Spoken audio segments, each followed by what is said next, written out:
Tonight is a very special episode. L.A. Mitchell is up there in the top 3. Very excited. Wow.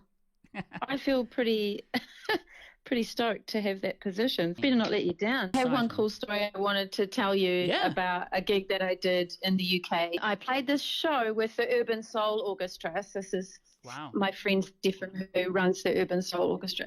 And it was at this really beautiful house in Richmond. It had this theatre inside the house. Beautiful. With all these like very expensive bits of artwork. And so I performed this song at Petersham House for this like a private concert. Yeah.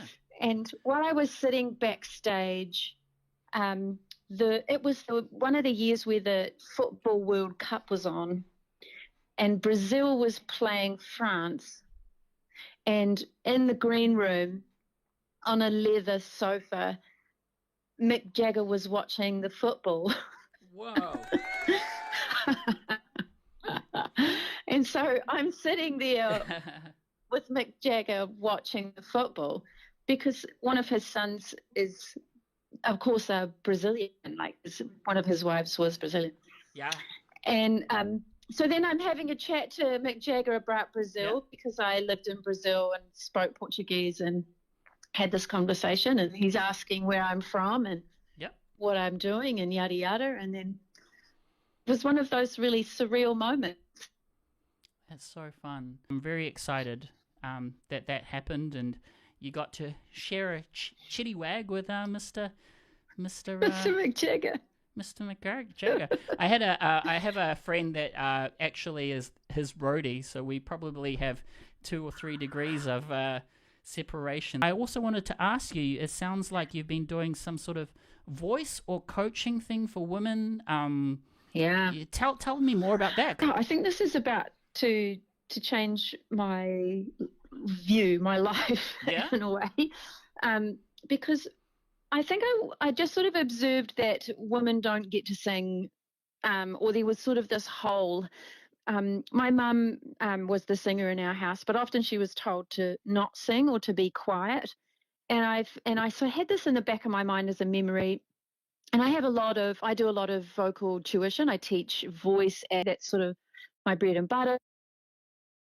And constructed this, I sort of have a methodology, and I constructed this work, sort of the basics of help women especially. I felt just a particular drive to come to women, and especially women who are a bit older, because I think there's a lot in the market that works for young people who are trying to develop their voice to either use it in, theatre or use it as a musician in a professional sense. But I thought there's a whole pocket of women who are like, just love singing and maybe not doing it or not getting the access to the knowledge and the information. So I put this workshop together, gathered these women together in different situations, and such stories. Yeah?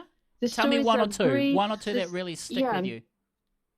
I think, so I won't give you details, but I think that the overall theme of their stories was that something has changed in my life. Either I've had major surgery, I've gone through a major transition, I've gone through a major grief, and I want to come back to singing. I used to sing. Now I have this desire to connect to my voice or connect to my singing as a way of working out the grief. Wow. And so this blew my mind, because all across the country, and I thought, been doing some research about grief choirs, and I want to set up a community choir here to get people together who just want to sing. Beautiful. Or want to be in the singing environment where people are singing together, or they just want to listen, or they want to use their voice to be able to process something. And I feel like there's this movement back to using music in a therapeutic sense, where it's not just about money or popularity or reaching a number one or doing any of those kinds of things. It's just like music has a bigger role in society.